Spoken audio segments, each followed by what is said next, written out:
आ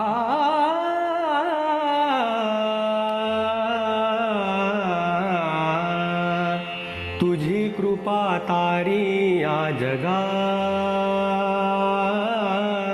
एक तारी गाते अभंगा. तुझी कृपा तारी या जगा, एक तारी गाते अभंगा. गजानना घेई जवळी, गजानना घेई जवळी, दीनया अपंगा. तुझी कृपा तारी या जगा, एक तारी गाते अभंगा.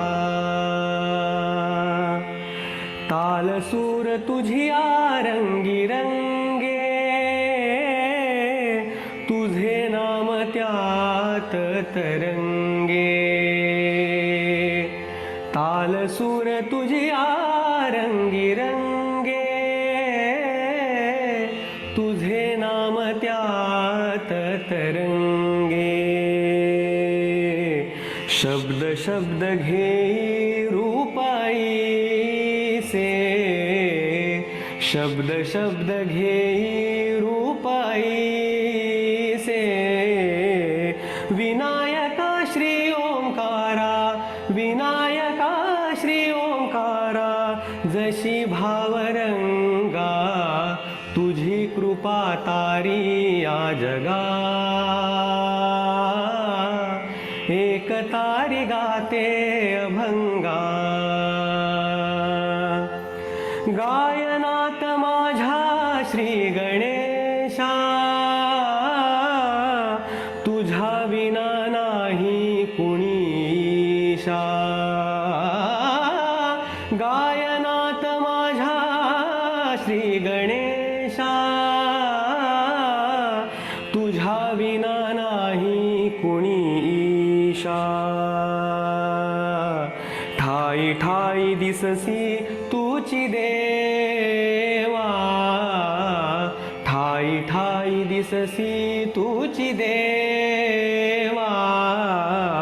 त्रिखंडात बल्लाळेशा, त्रिखंडात बल्लाळेशा. तूच रक्त अंगा, तुझी कृपा तारी या जगा, एक तारी गाते अभंगा. गजानना घेई जवळी, गजानना घेई जवळी, दीनया अपंगा. तुझी कृपा तारी या जगा,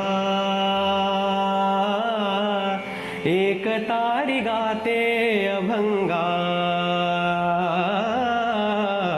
तुझी कृपा तारी या जगा, एक तारी गाते अभंगा. एक तारी गाते अभंगा, एक तारी गाते अभंगा.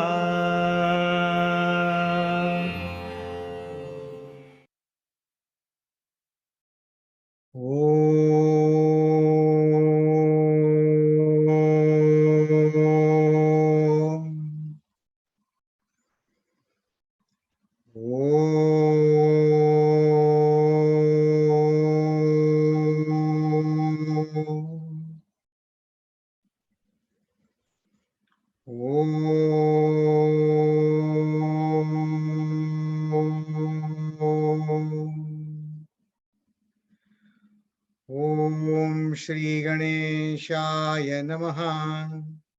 ओम श्री सरस्वत्यै नमः. ओम श्री गुरुभ्यो नमः. शुका सारिखे पूर्ण वैराग्य जाचे, वशिष्ठा परिज्ञान योगेश्वरासे. कवी वाल्मिका सारिका मान्यैसा, नमस्कार माझा सद्गुरु रामदासा. नमस्कार माझा सद्गुरु रामदासा. जय जय रघुवीर समर्थ. नमस्कार तुम्हा सगळ्यांना. आपण एक आठवड्याच्या गॅपनी भेटत आहोत. तुम्हाला सगळ्यांना गणपतीच्या शुभेच्छा. गणपती उत्सव होऊन गेला. तर चिन्मय मिशननी पुण्याजवळ एक सुंदर एक पूज्य गुरुदेवांना यांच्या आठवणीसाठी ताज्या राहाव्या म्हणून एक सुंदर स्थान उघडले. त्याचं नाव चिन्मय विभूती आहे. पण तिथलं गणपतीचं जे देऊळ आहे ना ते इतकं सुरेख आहे. तर तिथल्या आपण आज 2च मिनिटं तिथल्या चिन्मय तिथं जे देवस्थान आहे प्रणव गणेश मंदिर त्याच्या आरतीला जायचं का? त्या प्रणव गणेश मंदिराच्या ते बघा आहे चिन्मय विभूती स्थान. तुमच्यापैकी किती जण गेले माहिती नाही, पण अतिशय सुंदर आहे मेडिटेशन साठी, राहण्यासाठी. आणि या इथे पाठीमागे एक छोटी टेकडी दिसते ना, त्या टेकडीवर हे मंदिर आहे. आणि ते बांधकामात असं केलंय की जुन्या देवस्थानाकडे जावं असं सुंदर. आतमध्ये गणपतीचं गाभारा आहे, सभागृह आहे, त्याला अष्टविनायकाचं 8 खांब आहे. तर त्या देवळात आपण आज आता आरतीला जाऊ. आणि समर्थांनीच केलेली आरती आहे ही. आणि त्यानंतर पूज्य स्वामी तेजोमयानंदांनी या प्रणव गणेशासाठी एक छोटी आरती केली आहे. तर ती पण आपण पाहू. ठीक आहे, चला आता आरती सुरू होईल.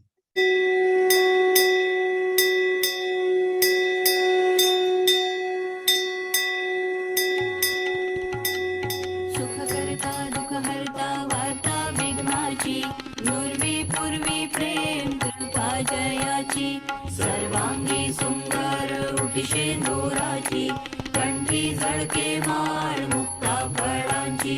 जय देव जय मंगलमूर्ती हो श्री मंगलमूर्ती. दर्शन मात्रे मन कामना पूर्ती. जय देव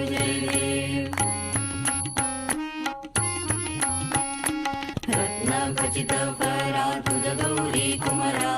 चंदनाचे ओटी कुंकुम केशरा. हिरे जडित मुकुट शोभतो बरा. रुणझुणती नूपुरे चरणी घागरिया. जय देव जय मंगलमूर्ती हो श्री मंगलमूर्ती. दर्शन मात्रे मन कामना पूर्ती. जय देव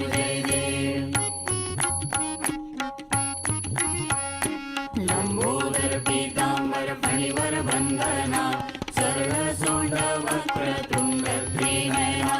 दास रामाचा वाट पाहे सदना. संकटी पावावे निर्वाणी रक्षावे सुरवर वंदना. जय देव जय मंगलमूर्ती हो श्री मंगलमूर्ती. दर्शन मात्रे मन कामना पूर्ती. जय देव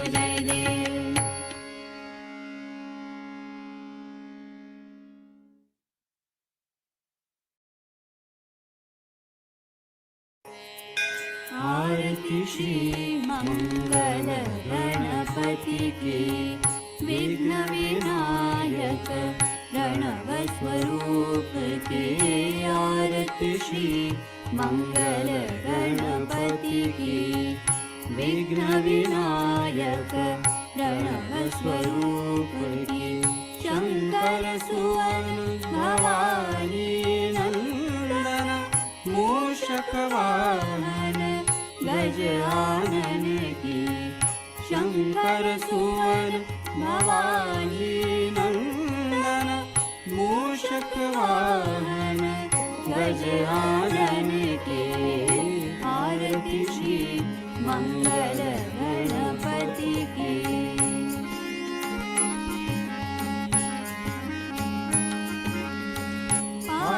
पाशांकुशधर वरद हस्त की.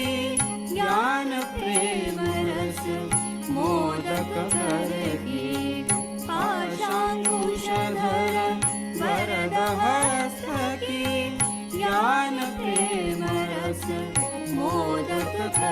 की आरती श्री मंगल गणपति की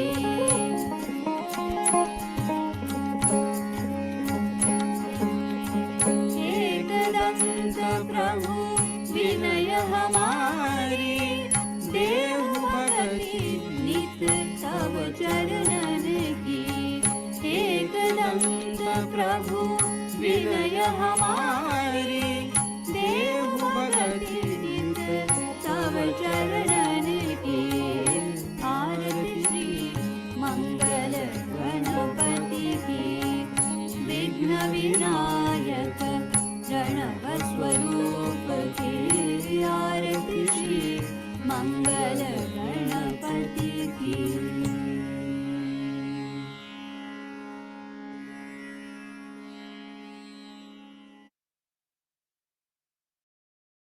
बघा, आपण देवाकडे काय मागावं. स्वामी म्हणले, मला देवानी तुमच्या चरणाची नित्य भक्ती त्यांनी मागितली. आणि बघा, आपल्या भाग्याने कसं आहे बघा, या आपल्या अभ्यास वर्गातल्या श्रोतृ वर्गामध्ये असे श्रेष्ठ साधक आहेत की एक गणपतीचं मंदिर जेव्हा बांधलं जात होतं की नाही, तर त्याच्या पायामध्ये साधकांनी लिहिलेल्या गणपतीच्या जपाच्या पोथ्या आहेत. त्या गणपतीच्या पायथ्याशी आता असे आहेत, आपल्याला लाभलेत. त्यांना आवडणार नाही म्हणून त्यांची नावं सांगत नाही मी, पण त्यांचे सुद्धा आशीर्वाद आपल्याला आहे. आणि असा दोन्ही प्रयत्न, साधकांचे प्रयत्न, गुरूंचा आशीर्वाद, याच्यावर हे मंदिर अजूनही साधनेसाठी सर्वांना उपलब्ध आहे. आता आपण गणपतीला पुन्हा प्रेम, आदर आणि नमस्कार करून आपला दासबोधाचा समास सुरू करूया. चला, आता हा 10वा समास आहे, स्थिती निरूपण. या 9व्या दशकातला. स्थिती म्हणजे काय? शेवटी मुक्काम म्हणतो ना आपण, मुक्काम. चला, मुक्कामाला पोहोचलो. आता मुक्कामाला पोहोचल्यावर कसं बरं वाटतं की नाही, तसंच समर्थ म्हणतात, तुमचं स्थिती आपली कुठे आहे. तर मग ह्या पहिल्या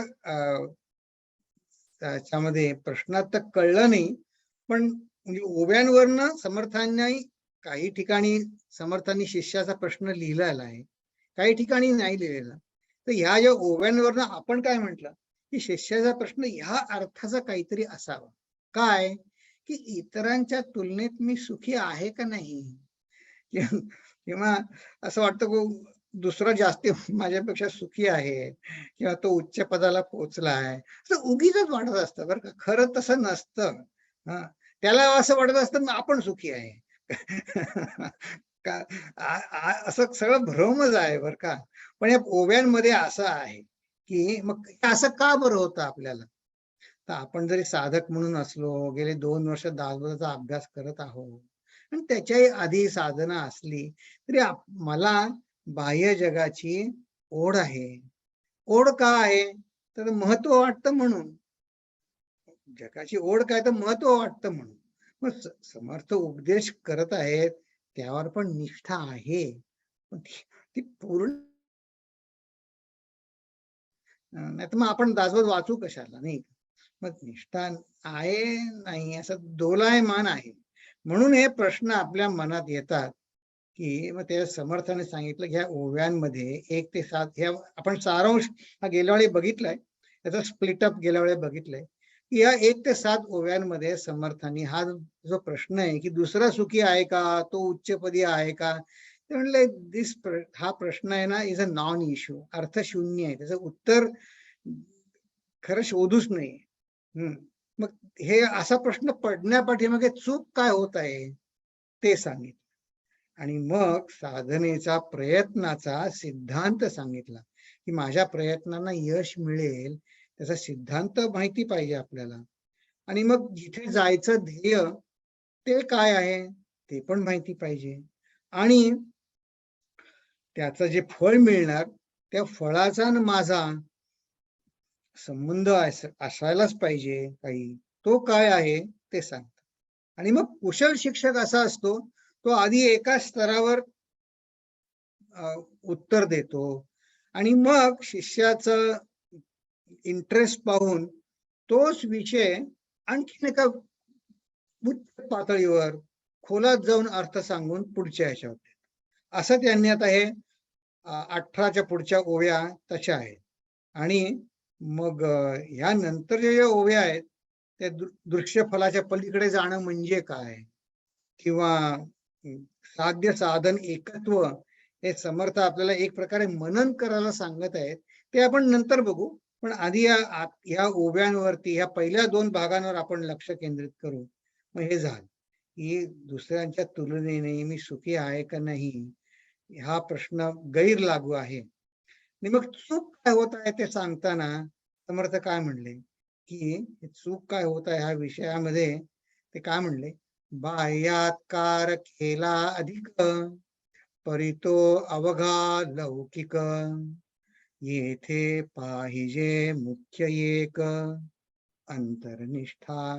मी साधन म्हणून जे करतो ना ते पण बाह्यात्कारच जास्ती होतो. ते म्हणले अरे हा सगळा लौकिक आहे. म्हणून हा प्रश्न मी स्वतः वैयक्तिक साधना केली तरी पडतो, पण समजा ग्रुपमध्ये आपण कुठल्या संस्थेत असू, काय शिवा विष्णू टेम्पल, रामकृष्ण मठ किंवा कुठे चिन्मय मिशन, जिथे कुठे असू तिथे सुद्धा आपल्याला हा प्रश्न पडतो की आपण जी साधना करतो त्याचं फळ तो लौकिकच होतो. आता याला खूप वर्ष झाली. हे आपलं सिल्वर स्प्रिंगचं सेंटर किती 20-22 वर्षापूर्वी ते छोटं होतं आधी हो. मग ते त्याच्यानंतर ते चिन्मय सेंटर, सिल्वर स्प्रिंगचं सेंटर किती जणांनी पाहिले मला माहित नाही तुमच्यापैकी, पण ते जेव्हा बांधकाम चालू होतं तेव्हा मग ते पार्किंग स्पेस खूप कमी होती. मग तेव्हा 2 सेशन केले बालविहारचे, रविवारी सकाळी आणि संध्याकाळी. मग ते काही जणांना संध्याकाळी यायचं नसायचं, सकाळी पाहिजे किंवा जे काही त्यांना त्यांच्या पसंतीचं मिळालं नाही, मग ते म्हणायचे अरे आम्ही एवढे वर्ष मिशनचे सभासद आहोत आणि मग आम्हाला आमचं हवं ते का मिळत नाही, मग आम्ही नाही येणार. त्यावेळेस स्वामीजी म्हणले होते, पण नका येऊ म्हणले, तुमच्या सेवेचा आणि तुमचा त्याचा काय संबंध आहे. म्हणजे म्हणे तुम्ही सेवा करायला तुमची इथे अजून तुमची मनाची तयारी व्हायची.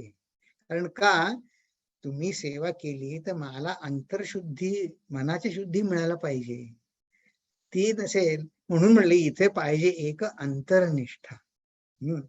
त्यावेळेस फक्त 35 जण होते बरं का बालविहार मध्ये. मग ते नंतर मोठे झाले, मग आणखीन पण एक सेशन शनिवारी पण सुरू केलं.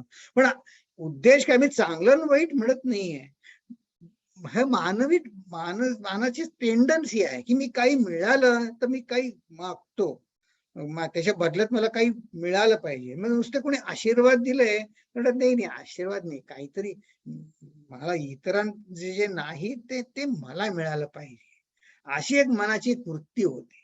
मग समर्थात सांगणार आहे ठीक आहे, अशी वृत्ती सुरुवातीला असते, मग त्याप्रमाणे तुम्हाला फळ मिळतं. काय फळ मिळतं ते समर्थ सांगणार येतात, पण इथं ते सुरुवातीला सावध करतात, इथे आधी अंतरनिष्ठा पाहिजे की मला दृश्य जगातलं काही समाधान देईल असं नाहीये आणि ते मला नको पण आहे. मला भगवंताचं, आता स्वामींनी आरतीमध्ये कसं मागितलं, त्यांनी जी आरती रचली, तुमच्या चरणाची फक्त मला निष्ठा पाहिजे, नित्य निष्ठा पाहिजे, प्रेम पाहिजे. समर्थ तेच सांगतात. मग आता हे 2 झाले. आता ह्याच्या पुढचा की साधनेचा, हे आपण गेल्या वेळी बघितलंय पण 2 आठवडे झाले म्हणून मी लवकर जात आहे की 10 ते 11 मध्ये साधनेचा सिद्धांत सांगते. मग काय सिद्धांत आपण बघितला की साधनेचा सिद्धांत असा आहे, माझं अंतरंग पालटायला पाहिजे. का पालटायला पाहिजे, तर माझे विचार म्हणजे मी, तेच माझं व्यक्तिमत्व आहे की नाही, माझे विचार म्हणजे मी, ते पालटायला पाहिजे. पण ते एकदम होत नाही, माझे विचार एकदम नाही बदलत, ते क्रमाक्रमाने बदलतात. ते वेळ लागतो, हळूहळू होतो. मग तो क्रम सुद्धा समर्थांनी या 10व्या आणि 11व्या ओवीमध्ये सांगितला. काय म्हणले ते, जेणे जयास भसावे तेणे त्या लोकासे जावे. हे कसं म्हणलंय, मग कुठले लोक हे बघा सांगितले, देवास भजता देवलोक, पितरास भजता पितृलोक, भूतलोक, हे सगळे लोक सांगितले. पण म्हणजे निर्गुणी भजता व्हावे निर्गुणची, निर्गुण व्हायचं असेल तर ते निर्गुणी व्हायला तिथे काय करायला पाहिजे मी? की निर्गुणाच्या भजनासाठी या 4 प्रकारच्या मुक्ती सांगितल्या सर्व लोकांच्या, त्यात अंतवंत आहे. मग निर्गुणासाठी भजन करायला पाहिजे. मग ते का केलं पाहिजे? तर बघा, आपण एक सुंदर शंकराचार्यांचं वचन बघितलं होतं की म्हणले त्या दोघांना कष्ट सारखेच लागतात. सगुणाची म्हणजे शॉर्ट टर्म गेम्स मिळवण्यासाठी सुद्धा कष्ट लागतात की नाही? लागतात. त्यापेक्षा लॉंग टर्म गेमला सुद्धा कष्ट, या भगवंताची निष्ठा, आपण त्याला म्हटलं प्युअर माइंड म्हटलं, त्याला सुद्धा प्रयत्न लागतात. मग शंकराचार्य काय, आपी आयासे अनंत फलाय. अरे तेवढ्याच श्रमामध्ये जर अनंत फळ मिळत असेल, अनंत फळ म्हणजे काय? माझ्या मनाचं समाधान, माझ्या मनाची शांती, कृतार्थ वाटणं. कृतार्थ शब्द समर्थ ओबी मध्ये वापरणार आहे. हे मला वाटलं पाहिजे. हे अनंत फळ मिळत असताना मामेव न प्रपद्यंतेस, श्रीकृष्ण म्हणतात हे मला का, माझी सेवा का करत नाही? एव म्हटलंय, माम एव प्रपद्यंते. ते म्हणले अहो खलु कष्टम वर्तन्ते इति अनुक्रोशम दर्शयती भगवान. भगवंताला सुद्धा वाईट वाटतं, अरे अरे मी काय करू, माझं फक्त माझा माम एव नाही, भगवंत पण पाहिजे, बाकी सगळं पाहिजेच आणि मग भगवंत असला तर चालेल. अशी सध्या माझी स्थिती आहे. बाकीच्या वस्तू हव्याच आहेत, भगवंत हा चालेल, ते भगवंतही असतात तर मग काय काय वाईट काय, दोन्ही मिळालं असं असं माझी स्थिती आहे. त्याला ते म्हणतात अनुक्रोशम दर्शयती भगवान. ते की वाटते भगवंताला. बर, मग हे जे सगळे देवलोक, पितृलोक, भूतलोक, हे सगळे हे काय आपण बघितले? सलोकता, समीपता, सायुज्यता आणि स्वरूपता, ह्या 3 मुक्ती. पण आपल्याला समर्थांना स्वरूप मुक्तीकडे न्यायचंय. म्हणून मग समर्थ काय म्हणतात की तिकडे चला, हे सगळं अंतवत फल आहे स्वर्ग लोकांचं. मग आता जेणे जयास भजावे तेणे त्या लोकांशी जावे, हा सिद्धांत आहे. मग आला प्रश्न, बघा समर्थांचं किती सिस्टमॅटिक आहे. पण म्हणले निर्गुणाचे कैसे भजन, निर्गुणाचं कसं भजन करणार हो? मग त्याने सांगितलं निर्गुणी असावे अनन्य. हे अनन्य होणे म्हणजेच भजन होणे आहे. भजन करणं. काही महिन्यापूर्वी आपण शरणागती आणि ज्ञान ह्याचा एक ताळमेळ घातला होता. मी पुढच्या वेळी आपण पुन्हा एकदा बघू शरणागती म्हणजे कसं ते. शरणागती आणि ज्ञान हे, शरणागती म्हणजे अनन्य होणे आहे. आणि अनन्य होता होई जे धन्य निश्चयसी, नक्की खात्रीने, ते खात्री देतात. बघा आता इथे अनन्य शब्द किती वेळा वापरलाय बघा. अनन्य, धन्य, निश्चयसी होई जे म्हणजे काय हो? याच्यावर आपण एक विचार करू. हे काय म्हणत आहे? अनन्य म्हणजे काय? अनन्य कसं व्हायचं तरी कसं? तर मग विचार करू आपण, कारण समर्थांनी विवेकावर भर दिलाय, तर आपण करू विचार. आपल्या अनन्य होण्याला अडचण कसली आहे? तर मग आपल्याला आपल्या जीवनामध्ये अनन्य व्हायचा अनुभव आहे का नाही? आपल्याला आपल्या नेहमीच्या जीवनात अनन्य व्हायचा अनुभव आहे. आपण झोपेमध्ये किंवा कुठली क्रिकेटची आणि कुठली मॅच बघताना आपण अनन्य होतो की नाही? आपल्याला ताण भूक तेवढ्या वेळेपुरती आपण विसरतो की नाही? किंबहुना अनन्य झाल्याशिवाय, अनन्य व्हायला शिकल्याशिवाय आनंद उपभोग भोगताच येत नाही, अनन्य व्हायला शिवाय. बघा समजा आपला, तुम्हाला अगदी तुम्ही कुठे विमानाने गेला, तुम्हाला काय म्हणतात ते अपग्रेड मिळालं आणि तुमचा सेलफोन कुठेतरी राहिला, हरवला, तुम्हाला एन्जॉय करता येईल ती फ्लाईट तुमची? नाही करता येणार. सारखं राहिलंय असं होत राहील की नाही? मग आपल्याला अडचण कसली आहे? समर्थ सांगताय झोपता सुद्धा येत नाही हो अनन्य होल्याशिवाय. आपले मनाचे विचार थांबल्याशिवाय आपल्याला झोप नाही लागत. तर मग अनन्य आपली अडचण कुठली? विचार करू आपण. आपल्या अनन्य व्हायला अडचण, समर्थ सांगतात साधकाच्या वासना माझ्या अनन्य व्हायच्या आड येतात. ओ असं आहे का? म्हणजे वासना आड येतात. मग ह्याच्यावर काय उपाय? समर्थ सांगतात, सकळ केली आचे सार्थक, देव ओळखावा एक, आपण कोण हा विवेक पाहिजे केला. मग आता ह्या वासना आड येत आहेत, ठीक आहे, हरकत नाही.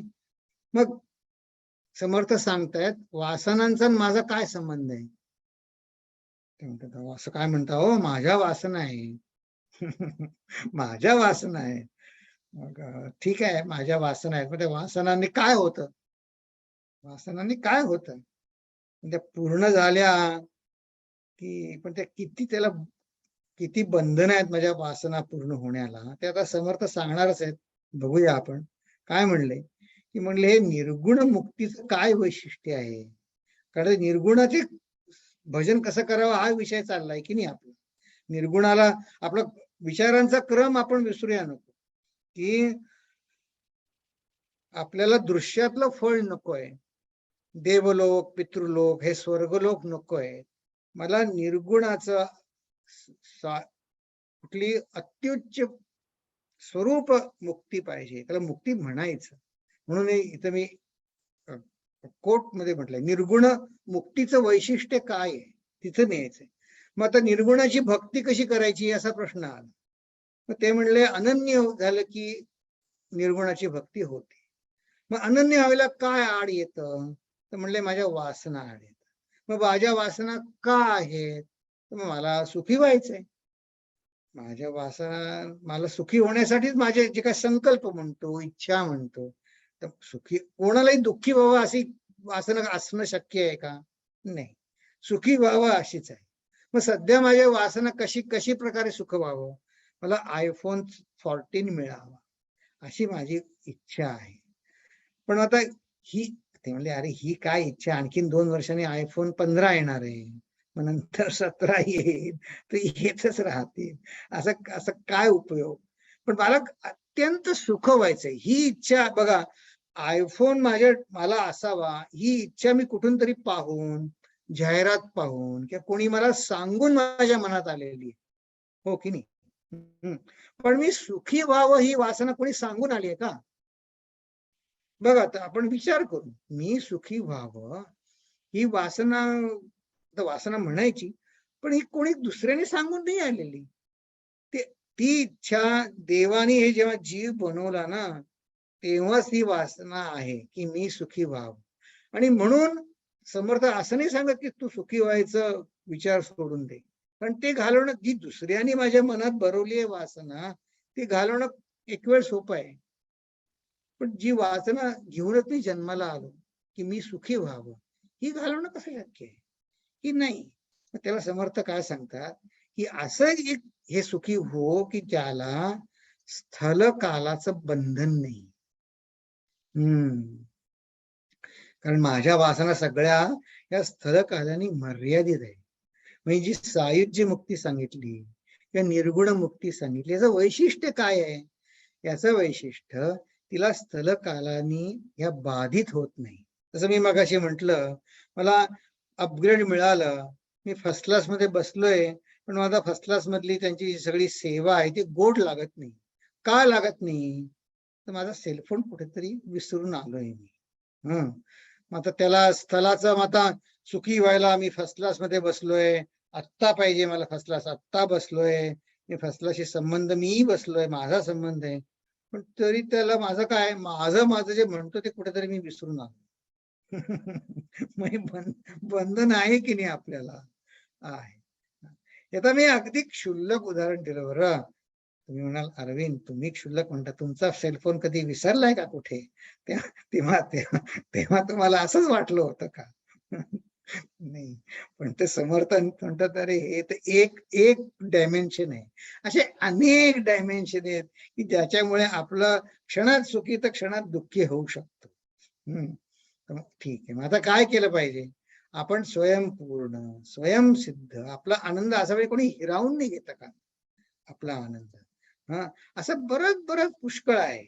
मग ह्याला समर्थ पुढे म्हणतायत की अरे साधन आहे ना, मी जे तुला ज्या दृष्टीनं प्रयत्न करायला सांगतोय, या संबंध आपण गेल्या वेळी म्हटलं होतं, या 10व्या समासामध्ये या सगळ्या दशकाचं सार सार त्यांनी ज्ञानाचं घातलंय. ते म्हणले साधने काही साधावे ते तो आपणची स्वभावे. आता साधकाच्या नावे शून्याकार. की अरे तू स्वतःला अपूर्ण समजतोस, ते तू अपूर्ण नाहीयेस, तू पूर्ण आहेस. तू स्वतःच आहेस, तो स्वभावच आहे. आता ही 17वी ओवी हा कल्मिनेशन झाला उपदेशाचा, की तो जे आनंद जे शोधायला जातोयस ते तो आपणची स्वभाव आहे, तुझा स्वभावच तो आहे. बर, आता ह्याच्यानंतर काय होणार आहे? ह्याच्यानंतर हा आता अभ्यास आपण पुन्हा बघणार आहोत, कारण 18 ते 27 मध्ये तो आहे. मग काय उदाहरणं देतात बघा. या 8 ते 9 मध्ये काय सांगितलं? सुख काय होतं ते सांगितलं. आता ह्या ओव्यामध्ये आता पुन्हा 7 उदाहरणं नाही दिली बरं का. आता पुन्हा एवढी उदाहरणं 1 ते नाही दिली. एका थोडक्यात सांगितलं. कुल्हाळ पावला राज पदवी. कुल्हाळ म्हणजे कुंभार, घट बनवतात ना मातीचे, ते म्हणतात कुल्हाळ. आता ते मग ते असा त्या काळी कुंभार लोक गाढवं घेऊन माती वगैरे घेऊन वाहून न्यायचे, त्यांच्याकडे गाढवं असायची. ते म्हटले आता त्याला जर तो राजा झाला, मग त्याला गाढवं कशी राखायची त्याची चिंता करायची गरज आहे का त्या कुंभाराला? नाही. त्यामुळे कुल्हाडपणाची उठाठेवी कासया पाहिजे. आता कशाला चिंता करायची, तू राजा झाला. तैसा अवघा वृत्तीभाव नाना साधनांचा उपाव. वृत्ती म्हणजे हे समाधानी वृत्तीरूप आहे की नाही. आपण आपल्या मनामध्ये ज्या वृत्ती उठतात, समजा कसं आहे बघा, मला हिऱ्याची अंगठी पाहिजे किंवा काय आयफोन 14 पाहिजे, जे पण काही आहे ते मला पाहिजे, ते कोणी माझ्यापाशी आणून ठेवलं, पण त्याचं मला ज्ञान नाही. तर मला सुख लाभेल का नुसती वस्तू जवळ असल्याने? नाही लागणार. का नाही लागणार?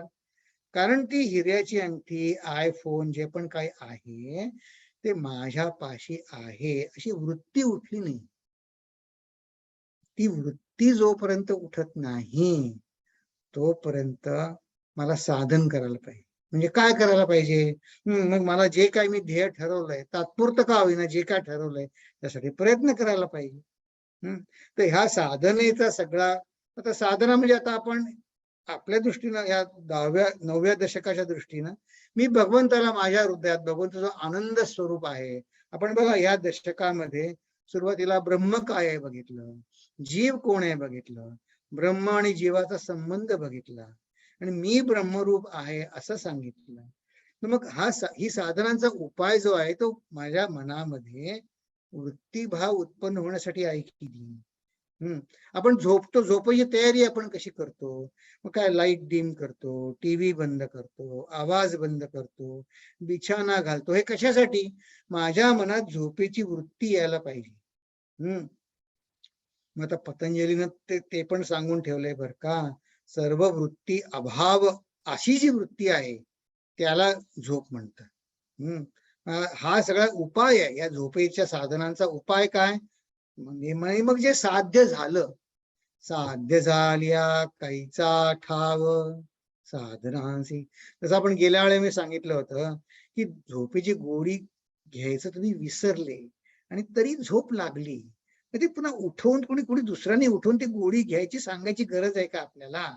नाही. तसं एकदा साधारणतः मग तर त्याचं तसं म्हणलंय. कशाचं याचं मॅपिंग कसं करायचं? की मी आधी अल्प होतो, कुंभार होतो, म्हणजे कमी अर्थार्जन माझं कमी व्हायचं, कष्ट होते, ते आता राजा झालो. मग बाकी सगळं काही करायची गरज आहे का? नाही. हे सगळं उठाठेवी. म्हणजे उठाठेवी म्हणजे काय हो? ते उठाठेवी काय म्हणतात तुम्ही असं? तर बघा तुकाराम महाराजांनी पण हेच सांगितलं. आता बघा तुकाराम महाराज कसे किती कष्ट करून तयार झाले. ते आपल्यातनं म्हणजे असं म्हणायचं धीराने जीप चावून म्हणतो, आधी आपल्यासारखे होते, मग ते प्रयत्न करून करून करून झाले. रामदास स्वामी सिद्ध म्हणूनच जन्माला आले.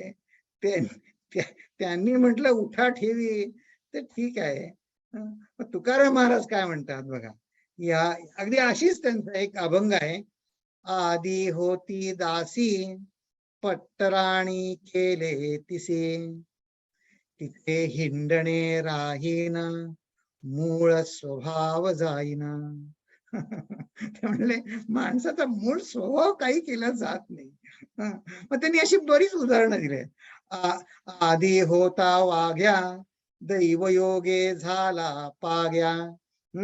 वाघ्या म्हणजे ते वाघ्या मुरळी असायचे बघा पूर्वी गावांमधनं, आणि मग ते त्यांच्या ललकार्या करत जायचे गावातनं. तो आता आधी तो वाघ्या होता. मग तो आता घोड्यात, आता हे त्या तुकाराम महाराजांच्या वेळेचं उदाहरण आहे. तो पाग्या झाला. पाग्या म्हणजे काय, घोड्यांच्या पागा असत ना, त्याचा तो अधिकारी झाला त्या घोड्यांच्या पाग्यावरचा. म्हणजे आधी होता वाघ्या दैवयोगे झाला पाग्या, त्याचा येळकोट थांबे ना मूळ स्वभाव जाईन.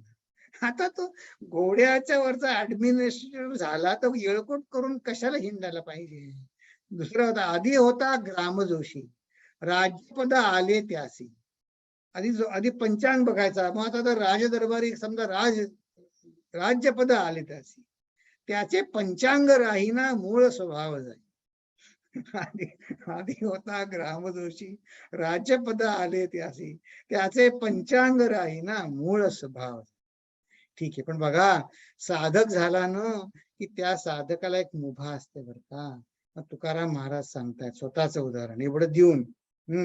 कारण समर्थांनी तर म्हटलं ठीक आहे उठा ठेवी, पण मला ते पेललं पाहिजे की नाही, म्हणून मला आपला तुकारामाचा अभंग आठवला. तुकाराम म्हणले, त्याचं स्वतःच चरित्र सांगतात बरं तुकाराम महाराज. आधी होता संत संग तुका झाला पांडुरंग, त्याचे कीर्तन राहीना मूळ स्वभाव जाईना. आहा, आपल्यासाठी साधकाच्याकडे काय की मी कीर्तन करून मला भगवंत मी होईन, जसं तुकाराम महाराज झाले तसा हा मार्ग सांगतायत ते साधनेचा. आधी होता संत संग, संत संगतीमध्ये त्यांनी काय झालं, जसा ग्रामदोषी होता तो राज्यपद मिळालं त्याला, वाघ्या होता तो पाग्या झाला, पट्टराणी दासी होती ती पट्टराणी झाली. ते तात्पुरते. पण तुकाराम महाराज म्हणतात आधी होता संत संग तुका झाला पांडुरंग. पण म्हणले माझे स्वभाव जात नाही, पण माझा कीर्तन करायचा स्वभाव, त्यांचे कीर्तन राहीना मूळ स्वभाव जाई. मग ठीक. वा, मला हे मॅपिंग मला दोघांचं बघा, हे जन्मसिद्ध रामदास स्वामी म्हणले उठा ठेव कशाला पाहिजे, पण म्हटलं बापरे हे आपल्याला पेरत. मला तुकाराम महाराजांचा अभंग आठवल्यावर मग मला थोडं बरं वाटलं मला. ठीक आहे, आता पुढे बघूया. मग आता विचारतायत समर्थ समजावून सांगतात की साधनाला उठा ठेव म्हटलं तर म्हणले साधने काय साधावे, नेमे काय फळ घ्यावे. म्हणले मीच वस्तू आहे, वस्तू म्हणजे परमात्मा, आपण वस्तू भरंगळावे कासे आसी. जसं त्या दासीला म्हणले अगं तू आता पट्टराणी झाली, कुठे इकडे इकडे हिंडते. तसं म्हणलं समर्थ म्हणतात आपल्याला तू स्वतः परमात्मा आहेस, कुठे इकडे गोंधळात का पडतोस. मग त्याचं कारण सांगतात ज्ञान मार्गाचं. देह तरी पाचा भूतांचा, जीव तरी अंश ब्रह्मींचा, परमात्मा तरी अनन्याचा ठाव पहा. तर बघा हा आता थॉट पूर्ण करतो. उगीची पाहता मी पण दिसे, शोध घेता काहीच नसे, तत्वे तत्व निरसे पुढे निखळ आत्मा. म्हणजे काय हो, कारण ते म्हणतात आत्मा आहे आत्मपणे, जीव आहे जीवपणे, माया आहे मायापणे विस्तरली, हे सगळं आहे. मग आता बघा, आता आपण विचार करू की देह आणि जीव. देह पंचमहाभूतांचा आहे, पण मी जड नाही आहे. मी पंचमहाभूतांपासून मी पंचमहाभूत वेगळी बघू शकतो की नाही, त्यापेक्षा मी वेगळा आहे, मी जीव आहे. मग मी जीव कुठून आलो, तर मी जीव अंश ब्रह्मींचा, मी यांच्यापेक्षा वेगळा आहे. आणि मग काय झालं, जीव तरी अंश ब्रह्मींचा आहे मी. मग त्यांनी काय झालं, पुन्हा त्यांनी ते म्हणले मी परमात्म्याशी अनन्य झालो की मी ब्रह्म आहे असं कळेल. आपण ब्रह्म याचा शब्द कृतार्थ होणं, आनंद आपल्याला पावणं, समाधान पावणं असा घेतला. पण त्याला अनन्य होणं जरूर आहे. मग आता प्रश्न आला पुन्हा, आपण ठरवलंय टप्प्याटप्प्याने जायचं. तर साधकाने अनन्य होण्यासाठी मग आता इथे वापरलंय पंचमहाभूत आणि ब्रह्म, तसं मी आणि जग. मी आणि जग याचे विश्लेषण कसं करावं. आता हा पूर्ण ह्या एका प्रश्नावरती पूर्ण समास होता बरं का. मी आणि जग याचा संबंध काय असं साधकांनी विचारलं होतं याच दशकामध्ये. पण या समासामध्ये समर्थांनी त्याच्यावर एक ओवी घातली, दोन ओव्या घातल्या या पुढच्या 24 आणि 25 या. मग काय आहे की ते 26 आणि 27 की त्यात सांगणार आहे की साधकांनी मी आणि जग याचा अन्वय व्यतिरेक पद्धतीने विवेक करा. अन्वय व्यतिरेक म्हणजे काय, तर हा विषय 8व्या दशकामध्ये, ज्याला आपण ज्ञान दशक असं म्हणलं, त्याच्यावर 3 समास त्याच्यावर होते. पण थोडक्यात आपण असं बघू की जे सगळीकडे समजा 5 जण आहेत आणि 5 जणांना 5 तऱ्हेचं व्यावहारिक संपत्ती लाभलेली आहे. ती संपत्ती वेगवेगळी आहे, पण 5 जण असमाधानी आहे समजा. तर आपण काय म्हणू की अन्वय व्यतिरेक म्हणजे याचा अन्वय काय काढायचा की हे 5 जण असमाधानी आहेत म्हणून हे 5 तऱ्हेचं वैभव मला मिळालं तरी मी सुखी होणार नाही, असा एक एक विचार करत पुढे जायचं. तर कसा ते समर्थ समजून सांगणार, पण अनन्य व्हायला पाहिजे. कारण ह्या असा विचार करून अनन्य होता येईल हे समर्थांना सांगायचं. म्हणजे पुढे बघूया की समर्थ सांगतात मी आहे, जग आहे, माया आहे, हे ऐसे अवघेची आहे, आपणही कोणी आहे. हो, आपणही कोणी आहोत, हे सगळं शोधून पाहे तोची ज्ञानी. समर्थांना आपल्याला ज्ञानी भक्त बनवायचे, समर्थांना आपल्याला. मग तो ज्ञानी म्हणजे काय, कोण ज्ञानी? मग आपण ज्ञानी आहोत की नाही सध्या? ज्ञानी आहोत की, त्याशिवाय आपल्याला व्यवहार चालेल का? व्यवहारात आपण किती तऱ्हेचं वेगवेगळं ज्ञान संपादन केलंय की नाही? आपण केलंय. मग ते काय, ते ज्ञान आहे का नाही? समर्थ म्हणतायत, आपलंच वर्णन आहे बरं काय हे 25वी ओवी. शोधू जाणे सकळांसी पण पाहो नेणे आपणासी.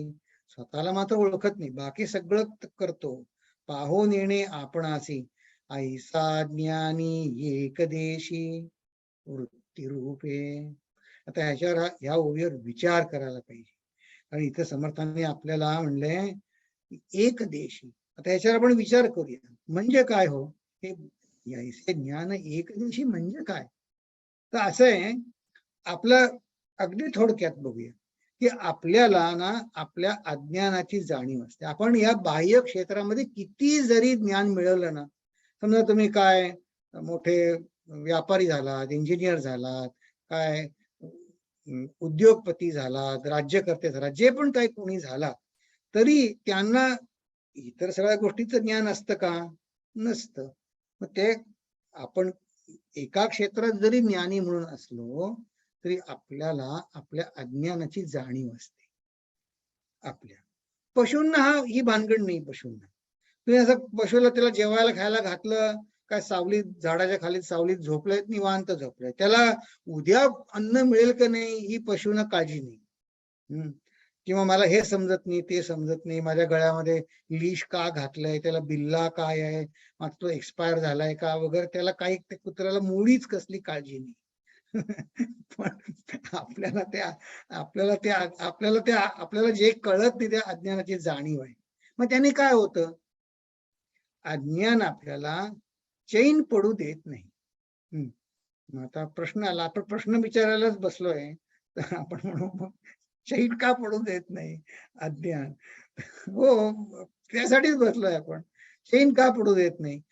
तर असं आहे, मला समजा कुठे आता घोड्यांना कसं प्रशिक्षण दिलं जातं याचं अज्ञान मला आहे, मी असा निर्णय घेतला की हे अज्ञान मला नाही असलं तरी असू दे, मग ते माझ्या आड येत नाही. माझं कितीतरी असं अज्ञान आहे, रशियन भाषेचं अज्ञान आहे, कितीतरी मला अज्ञान आहे, ते मला चैन पडू, त्याचा काय संबंध नाही. पण मला दुसरं अज्ञान आहे की जे मला चैन पड, असं कुठलं तरी आहे की नाही ज्याने मला चैन पडत नाही. हे जे असं आहे ना, हे का बरं असं होतं?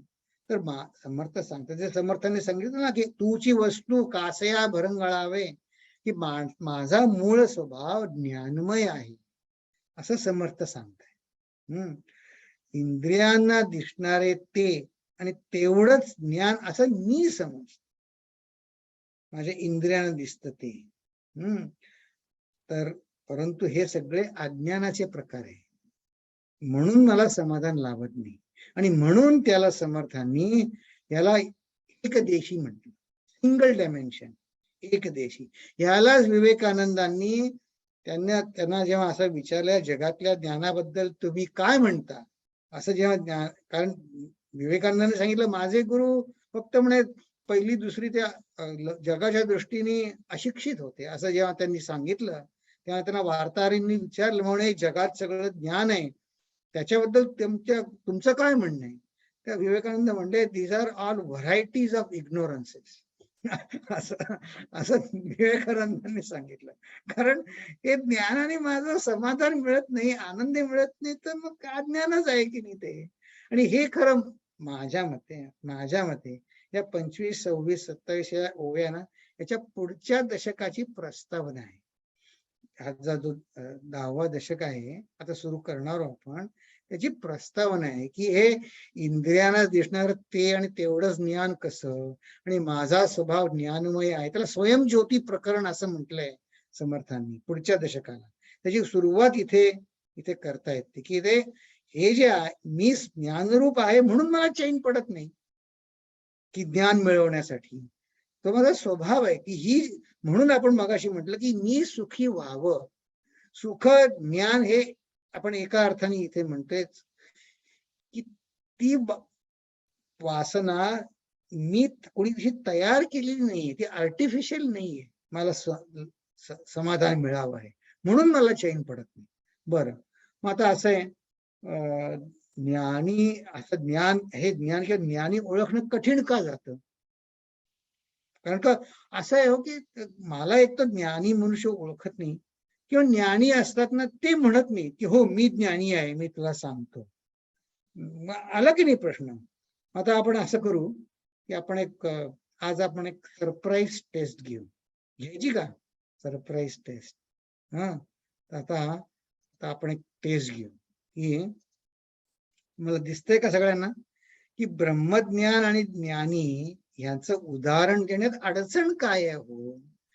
की असं कोणी का म्हणत नाही हो मी ज्ञानी आहे, असं संत का म्हणत नाही? कोणी असं ठळकपणे का म्हणत नाही की मी ज्ञानी आहे, ये माझ्याकडे, मी तुला ज्ञान देतो? मग आता कारण काहीतरी कारण, मग मी काय समजतो, आपली प्रत्येकाची धारणा की असं कितीतरी वेळा आपण असल्या मनात विचारतात की हे सर्व आडून का सांगतात, असं डायरेक्ट सांगत का नाही? तर मग एक म्हणजे लोकांना शिकवण्यासाठी विनम्र पाहिजे. आता कोणी म्हटलं की हो मी ज्ञानी आहे, ते जरा इगोइस्टिक दिसेल म्हणून संत म्हणत नाहीत का मी ज्ञानी आहे या बोलण्यावर कोणाचा सहज विश्वास बसणार नाही म्हणून आहे का? पण असं आहे, हे स्वामी लोक एकदा स्वामीजी सांगत होते, हा प्रश्न म्हणे आम्हाला काही नवीन नाही, कारण म्हणे आम्हाला कोणी कुठे जातो मग ते विचारतात आम्हाला की तुम्हाला ज्ञान झालंय का?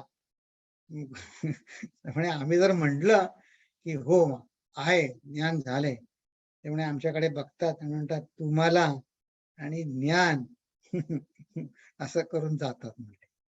मग म्हणले जर आम्ही म्हटलं की नाही आम्हाला नाही ज्ञान झालं, म्हणजे तुम्हाला नाही झालं मग कशाला उगाच बडबड करता? तर म्हणे हा प्रश्न असा आहे, त्याचं कुठल्याही तऱ्हेनं उत्तर दिलं तरी त्याचं समाधान मिळत नाही, तर म्हणून म्हणे आम्ही गप्प बसतो. तर मग आपण विचार करूया. चला आता तुम्ही 15 सेकंदात उत्तर द्या, विचार करा तुम्ही की मी ज्ञानी आहे असं कोणी संत म्हणत का नाही?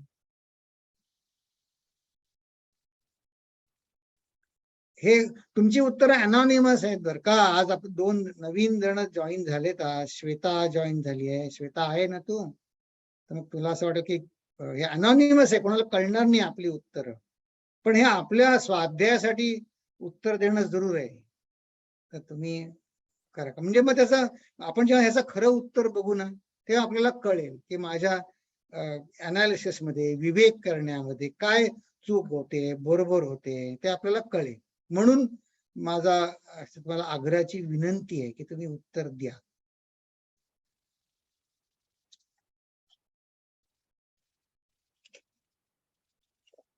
ठीक आहे, तर मी थांबतो इथे 5 सेकंद. तुम्हाला आणखीन तुम्ही द्या सगळ्यांनी उत्तर. तुम्ही असं काही होणार नाही की कोणाला कळणार नाही, मलाही कळणार नाही कोणी कुठलं उत्तर दिलंय ते. चला आता मी पोल थांबवतो आणि मग आपण ते शेअर करू रिझल्ट. मग मिहीर किंवा कोणी याचा स्क्रीनशॉट घेता आला तर बघा. की बहुसंख्य जणांना असं वाटतं की ब्रह्मज्ञानाच्या स्वरूपामुळे, काही जणांना वाटतं संत विनम्र आहे किंवा कोणावर लोकांचा त्याच्यावर विश्वास बसणार नाही असं. तर ठीक आहे, तर आपण याचं खरं उत्तर काय आहे ते बघू. की ब्रह्मज्ञानाच्या स्वरूपामुळेच हे त्याचं खरं उत्तर आहे. कारण का आपण आज हा प्रश्न, हे सरप्राईज टेस्ट मी का घेतली की आज आपण कितीतरी वेळा अनन्य अनन्य हा शब्द बघितला की नाही. तर मग हे ज्ञानाने आपल्याला अनन्य व्हायचंय.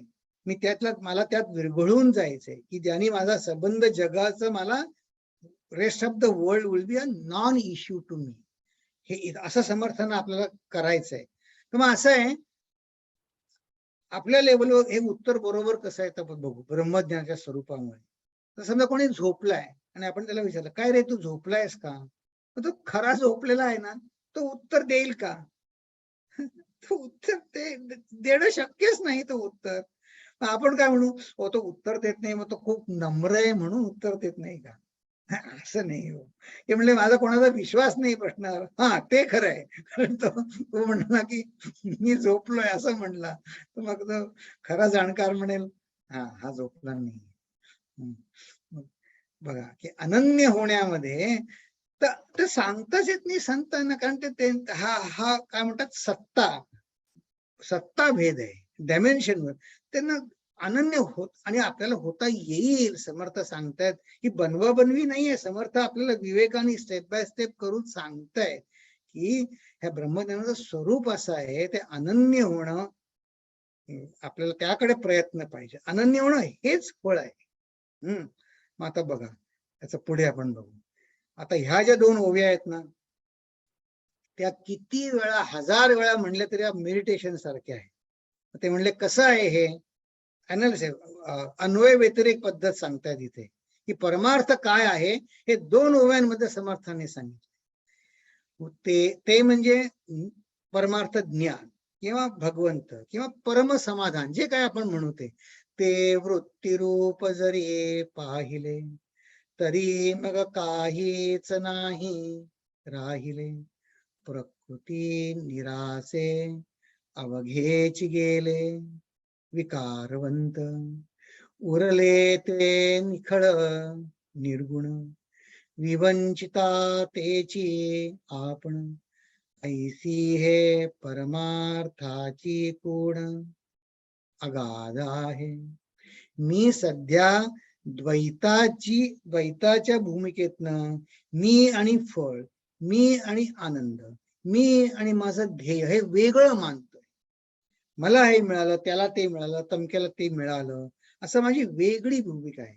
तर ते समर्थ सांगतात, हे जी मी माझं परमोच्च ध्येय ठरवलंय, जे काय असेल ते, मला खूप सत्ता पाहिजे, मला खूप वैभव पाहिजे, जे काय असेल ते, ज्याला मी सध्या अल्टिमेट आनंद मानतो, ते वृत्ती पहा म्हणे. ते वृत्ती, आपण कसं म्हणलं मगाशी हिराच्या अंगठीचं उदाहरण घेतलं, ती माझ्यापाशी हिऱ्याची अंगठी आहे, ही माझ्या अंगी वृत्ती येईपर्यंत मला तो आनंद मिळणार नाही. मग ती पुन्हा हिऱ्याची अंगठी खरी आहे का खोटी आहे, कोणी विकत घेईल का नाही, लोक त्याच्याबद्दल मला अप्रिशिएट करतील का नाही, हे तर किती किती त्याच्यात खूप खूप आहे त्याच्यावर का लेअर वर का. मी हिराची अंगठी खरी असली पाहिजे, लोकांना ती खरी आहे असं पटलं पाहिजे, मी ती चोरून नाही आणली पाहिजे, आणलेली असणार असं लोकांना नाही वाटलं पाहिजे. कितीतरी लेअर आहेत त्या आनंद मिळण्यामध्ये. मग म्हणले, मग कोणी म्हणे हा छान आहे, मग झालं. मग म्हणलं एवढंच, म्हणलं छानच आहे आणखी काही नाही म्हणलं तर पुन्हा दुःख झालं. अशा सगळ्या वृत्ती ते म्हणतात, अरे हे सगळे प्रकृती निरासे अवघेच गेले विकारवंत. हे जे 6-7 स्टेप्सनी मग मला आनंद मिळण्याची जी प्रक्रिया आहे त्याला समर्थ विकारवंत म्हणतात. म्हणजे उरले ज्याला आनंद होणार मी, उरले ते निखळ निर्गुण, विवंचिता तेची आपण. अरे माझ्याचपाशी ते ज्ञान आहे, ऐसी हे परमार्थाची खूण अगाध आहे. आता ही माझ्यामध्ये पुढच्या दशकाची प्रस्तावना आहे, पण आणखीन एक समर्थ एका आपल्याला प्रयत्न कसा करायचा ते सांगतायत, ते आपण बघूया. की हे दृश्याच्या पलीकडे जाणं म्हणजे काय ते सांगण्यासाठी म्हणतात की मी एक आणि फळ एक आणि आपण एक असा हा विवेक नाहीये. फळाचे फळ कोणी एकच, आपण स्वतःच आहोत. आणि मग आता बघा सांगतायत, रंक होता तो राजा झाला. मग आता म्हणा, आता जो रंक आहे सामान्य मनुष्य आहे, तो कशासाठी करायचा राजा झाल्यावर, ते कुल्हाळपणाचं आपण ते मगाशी बघितलं. तसं आपण बघितलं की वेदशास्त्रे पुराणे, आता आपण प्रयत्न काय करावं ते सांगतात समर्थ, की वेदशास्त्रे पुराणे नाना साधने निरूपणे, सिद्ध साधू ज्या कारणे नाना सायास करते. की प्रयत्न केला पाहिजे, प्रयत्नाने विवेक व्हायला पाहिजे. की राजा झाल्यावर रंकपणाचा गलबला नको, पण हे सायास करतात ते कुठला सायास करतात, मग प्रयत्न कुठल्या दिशेने करायचे आणि प्रयत्न करून काय मिळतं ते. आता आपण एक समर्थांच्याच शब्दात समर्थांनी एक अभंग रचना केली की प्रयत्नांना फळ कसं मिळतं, तर त्याची एक रचना आहे. ते ऐकायचं का भजनात. समर्थांनी बघा, समर्थ कसे होते, त्यांनी त्या रचना केल्या आहेत ना, त्या रचना कुठल्या रागात गाव्या याच्या सुद्धा नोंदी करून ठेवल्या.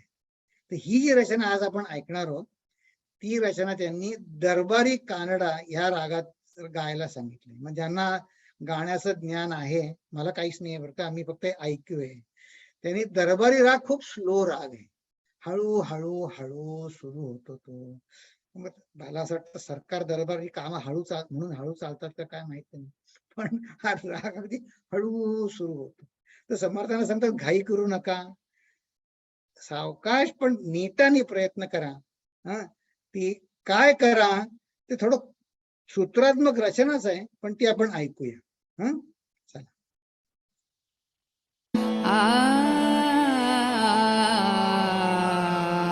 दरबारी राग आहे बघा, स्लो गाणं आहे.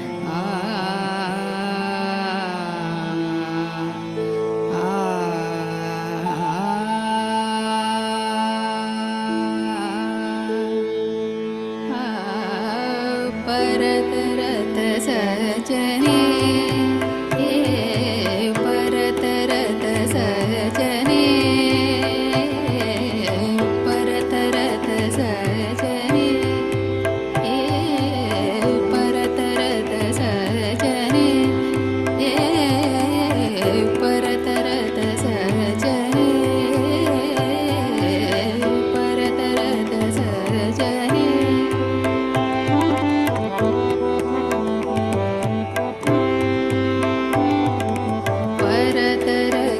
सज्जने श्रवण मनन मजने, श्रवण मनन मजने,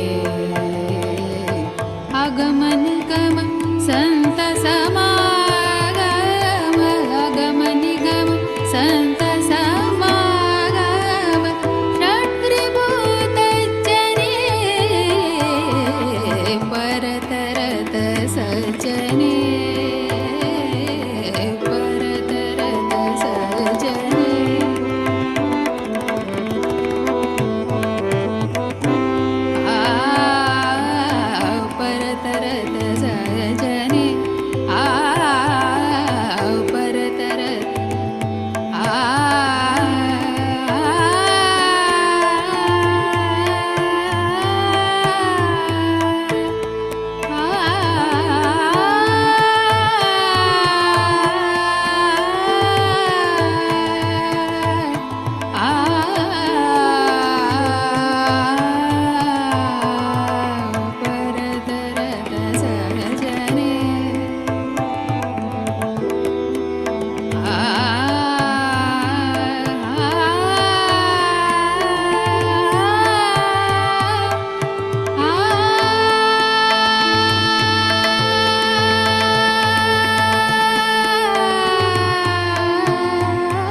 श्रवण मनन निज ध्यास श्रवण मनन निज ध्यास श्रवण मनन निज ध्यास समाधान साक्षात्कार उन्मनी दास म्हणे जेणे तृतीय प्रत्यय पावसी निवेदने परतरत सजने परतरत सजने परतरत परतरत परतरत सजने परतरत सजने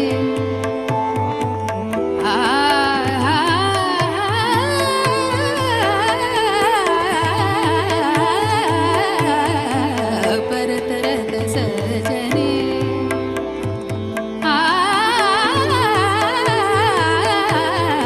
परतरत सजने परतरत सजने परतरत सजने रत सजने रत सजने